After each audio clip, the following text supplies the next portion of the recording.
Assalamualaikum, salam sejahtera, salam Malaysia Madani.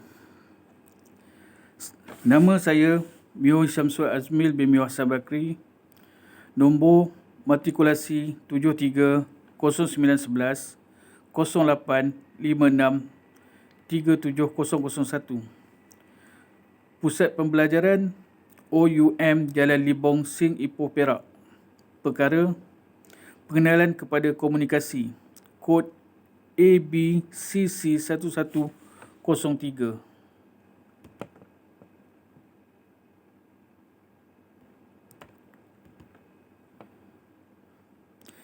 Kepentingan komunikasi dalam media sosial dan kesannya bidang pendidikan. Media sosial adalah sebuah media online dengan para penggunanya akan dapat dengan mudah berpartisipasi, berbagi dan menciptakan isi meliputi blog, jejaring sosial, forum dan dunia virtual. Dalam dunia pendidikan, media sosial pun ikut berperanan penting dalam meningkatkan kualiti pelajar. Mengguna media sosial dapat membawa secara dengan mudah pelajar manfaat segala kemudahan berkomunikasi dan berkongsi informasi yang dimiliki media tersebut untuk proses pendidikan atau pembelajaran lebih efektif, efisien dan percepatan informasi secara menyeluruh. Antara kebaikannya, 1. Mengikut seorang saintis atau guru di laman media sosial, jika anda benar memahami apa yang mereka cuba sampaikan, bukan sahaja boleh membuat anda lebih bijak, tetapi juga boleh membuatkan anda lebih mahir dalam sesuatu perkara. Banyak tip petua, tutorial dan ceramah yang anda boleh dapati di laman media sosial. Kedua, kemampuan adaptasi dan kolaborasi dengan media sosial memicu adaptasi murid yang tak hanya sebatas teman satu kelompok, tetapi juga soal komunikasi pada murid lain satu kelas ataupun satu sekolah. Mereka dapat membentuk sebuah kumpulan kegiatan belajar dan saling kolaborasi hingga terbentuk sebuah kumpulan tersendiri yang semakin baik dalam berhubung sesama mereka.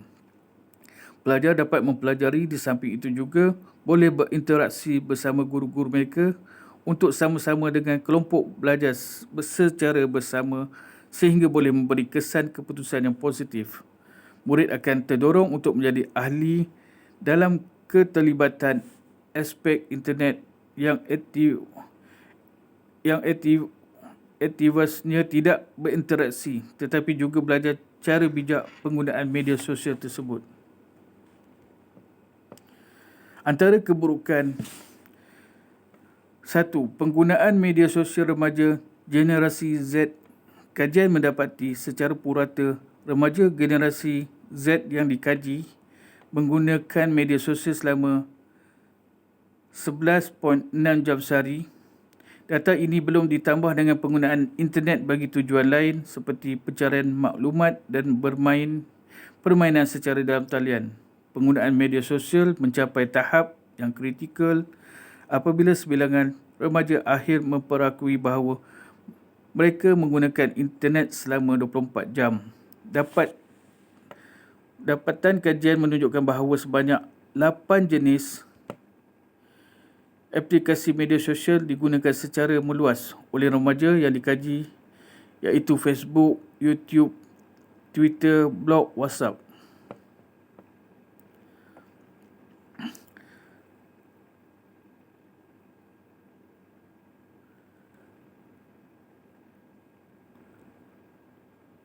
Kedua, berlakunya jenayah cyber kehidupan yang dilingkari dengan teknologi canggih tanpa sepadan telah melahirkan satu kelompok manusia yang hidup serba mudah dan ringkas. Tindakan penyalahgunaan teknologi ini menunjukkan bahawa pengguna tidak dapat mengawal tingkah laku sendiri apabila menggunakan atau aplikasi teknologi. Salah satu penyalahgunaan teknologi ialah jenayah cyber. Menurut kajian yang dilakukan oleh Mazlan Osman dan Amri Abdul Rahman dari UiTM, jenayah cyber menunjukkan kepada aktiviti jenayah yang berkaitan dengan teknologi dan komputer menerusi internet. Menurut kajian tersebut juga, pengguna internet melakukan pelbagai jenis jenayah cyber seperti penipuan, kerosakan atau pengubahsuaian ke atas program atau data komputer, kecurian maklumat, capaian secara tidak sah ke atas sistem, menyalin perisian secara tidak sah, pengintipan, judi cyber, skim cepat kaya, pornografi, penggodam, penyebar virus dan mail spam. Dengan wujudnya rangkaian World Wide Web, individu dan organisasi boleh memaparkan sebarang maklumat dengan senang. Namun sekiranya ini digunakan untuk tujuan yang tidak baik, maka ia akan membawa pengaruh yang negatif terhadap kehidupan bandar. Contohnya, pengeboman di bandar Oklahoma dipercayai hasil sebaran maklumat melalui internet. Dalam kurungan MIA 1999.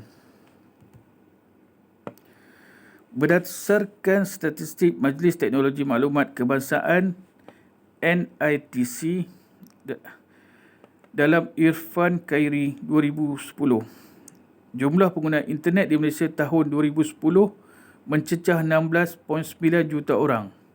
Di Malaysia, antara rangkaian sosial yang paling popular adalah laman sosial Facebook dengan catatan kira-kira 6.2 juta pengunjung. Dalam kurungan Sarizan Salian 2010.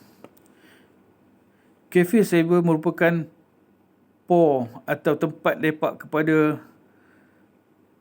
yang gemar melayari internet bagi mengisi masa lapang mereka. Senario ini sering terjadi kepada pelajar sekolah tingkatan 4.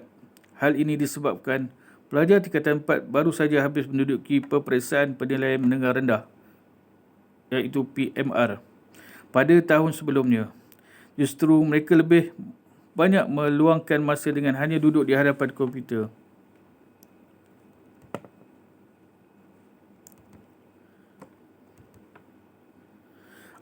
Analisis bagaimana media sosial telah mempengaruhi cara berkomunikasi. Pengaruh media sosial mendatangkan beragam manfaat bagi penggunaannya baik individual maupun dunia perniagaan, ataupun manfaat media sosial bagi individu dan bagi dunia perniagaan menurut Tapriel dan Cranwell tahun 2012 adalah 1. Penggunaan peribadi. Individu menggunakan media sosial untuk alasan tertentu seperti tetap berhubung dengan berita-berita terkini, teknologi mutakhir, gosip dan berbagai kejadian di seluruh dunia maupun di sekitarnya. Menggali kreativiti. Beragam bentuk media sosial yang ada digunakan oleh individu dapat menggali kreativiti, mengekspresikan dirinya, misalnya dengan menulis di blog. Kedua, interaksi sosial. Manusia adalah makhluk sosial yang tidak akan pernah lepas dari proses interaksi dengan manusia lain. Media sosial memungkinkan penggunaan dapat berinteraksi dengan pengguna lain dengan menggunakan akses internet dan teknik-teknik komunikasi yang ada bila-bila pun dan di mana pun, seperti website atau laman telefon pintar. Ketiga, membangun perhubungan. Media sosial digunakan dalam dunia bisnes untuk memenuhi kemudahan konsumen dalam rangka menjaga kepuasan konsumen agar konsumen tetap setia pada produk yang telah digunakan. Menurut Philip Kofler dan Kevin Lane Keller tahun 2016, media sosial adalah media yang digunakan oleh konsumen untuk berbagi teks, gambar, suara dan video informasi dengan orang lain dan perusahaan dan vice versa. Seterusnya, bully cyber adalah antara isu utama yang dialami oleh pengguna media sosial. Selain itu, syarikat perisian antivirus F-Secure turut melaporkan tentang peningkatan risiko perisian berbahaya iaitu malware dalam perkhidmatan rangkaian sosial berikutan peningkatan serangan sebanyak 100% pada tahun 2007.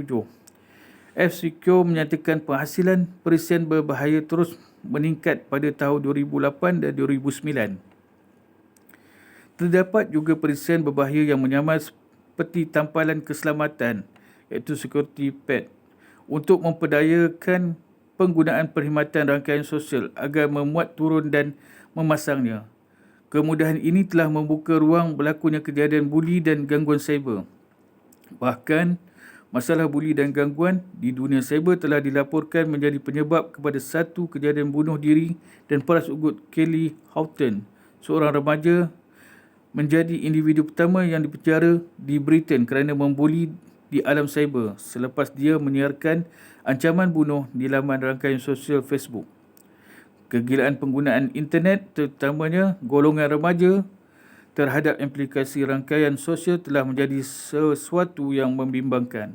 Misalnya seorang gadis berusia 17 tahun di Romania yang galak menggunakan aplikasi rangkaian sosial Twitter telah terbunuh akibat kejutan elektrik ekoran menggunakan aplikasi rangkaian sosial Twitter telah terbunuh akibat kejutan elektrik ekoran menggunakan komputer ribanya ketika berendam di bilik mandi. Aplikasi rangkaian sosial turut dikatakan menjadi penyumbang kepada pelbagai masalah disiplin, terutama sekali di kalangan kanak-kanak yang menghabiskan terlalu banyak masa di hadapan komputer sehinggakan mengabaikan tanggungjawab lain budaya seperti sebegini kelak akan membawa kepada masalah kesihatan mata, postur badan disebabkan kedudukan yang tidak ergonomik dan sebagainya. Penggunaan perkhidmatan rangkaian sosial diingatkan agar tidak mudah percaya dengan identiti yang dipaparkan kerana terdapat pelbagai kes identiti palsu melibatkan orang yang baru dikenali melalui web yang kemudiannya telah membuka jalan kepada berlakunya pelbagai jenayah seperti kes rogol, rompak dan penipuan. Paling utama sekali, para pengguna sebarang aplikasi rangkaian sosial perlu sentiasa berhati-hati dengan maklumat diri yang mereka dedahkan kepada khalayak pengguna yang lain, mesej dan gambar yang boleh memberikan petunjuk kepada identiti atau lokasi sebenar pengguna. Seterusnya, cadangan bagaimana kerajaan Malaysia dan pihak berkaitan harus mengawal isu buli cyber. Dalam satu keratan akhbar yang berbunyi Kuala Lumpur, kerajaan sedang mengumbal undang-undang khusus mengenai buli cyber bagi membantu masalah itu yang semakin meruncing, kata Naib Presiden Kanan Outreach dan Pembangunan Kapasiti Cyber Security Malaysia, Lieutenant Colonel Bersara Mustafa Ahmad. Mustafa berkata dengan adanya undang-undang khusus itu, proses pendakwaan berkaitan buli cyber tidak lagi perlu berpandukan akta-akta lain termasuk Seksyen 233 Akta Komunikasi dan Multimedia 1998 iaitu penggunaan tidak wajar perkhidmatan rangkaian. Sebelum ini, buli cyber kini berlaku dengan teruk sekali. Pada 2020, Cyber Security menerima 596 laporan buli cyber atau gangguan jelik berbanding 2001 laporan pada 2009. Tahun ini pula, setakat Julai lalu sebanyak 267 laporan diterima, katanya ketika menjadi panel program bicara etika cyber trolling. Sindiran atau sandaran anjuran Cyber Security Malaysia yang disiarkan secara langsung di saluran YouTube hari ini, Cyber Security Malaysia adalah sebuah agensi keselamatan cyber kebangsaan di bawah Kementerian Komunikasi dan Multimedia. Mustafa berkata masyarakat juga perlu mempunyai kawalan kendiri seperti mempunyai sifat kesopanan, empati kepada orang lain serta memahami konsep jejak digital dalam menangani isu buli cyber dan tidak bergantung kepada undang-undang semata. Jejak digital atau digital footprint adalah satu jejak yang ditinggalkan oleh setiap pengguna setiap kali melayari internet. Jadi berwaspada dengan apa yang anda layari kerana semuanya diketahui dan ia juga boleh dijadikan sebagai modal untuk memuli anda, katanya.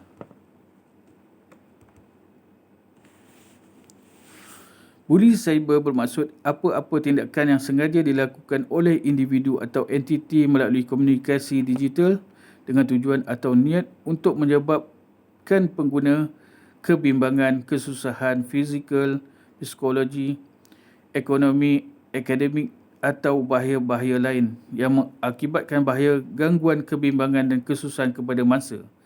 Antara jenis budi cyber dan gangguan jelik seringkali diterima adalah ugutan untuk menyebarkan video, profil palsu, mesej yang mengganggu, penyebaran maklumat palsu atau fitnah serta komen yang mengejek atau mengutuk. Jika terdapat gangguan cyber, anda dinasihatkan melaporkan kepada pihak polis. Tangkap layar gangguan yang diterima, lakukan ketetapan privasi dalam media sosial. Berkongsi dengan orang yang dipercayai dan jangan balas atau memberi respon kepada orang yang membuli anda, katanya.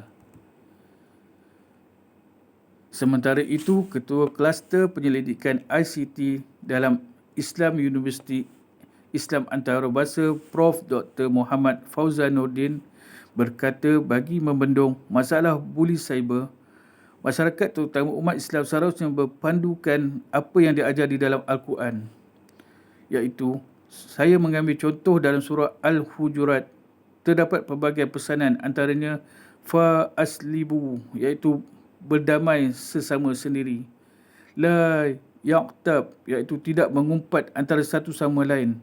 Serta fatabayanu, iaitu menyiasat dulu sesuatu berita yang diterima. Katanya selain Polis Diraja Malaysia PDRM, laporan mengenai buli cyber juga boleh dilaporkan kepada Suruhanjaya Komunikasi dan Multimedia Malaysia SKMM. Talian Kasih 15999 Bersih Malaysia. Talian Befriender. Platform media sosial seperti Facebook, Instagram dan lain-lain serta melalui Cyber 999. Laporan bernama. Sumber rujukan www.beritaharan.com.my. Kerajaan gubal undang-undang tangani buli cyber. Cyber Security bertarikh Ogos 14, 2021.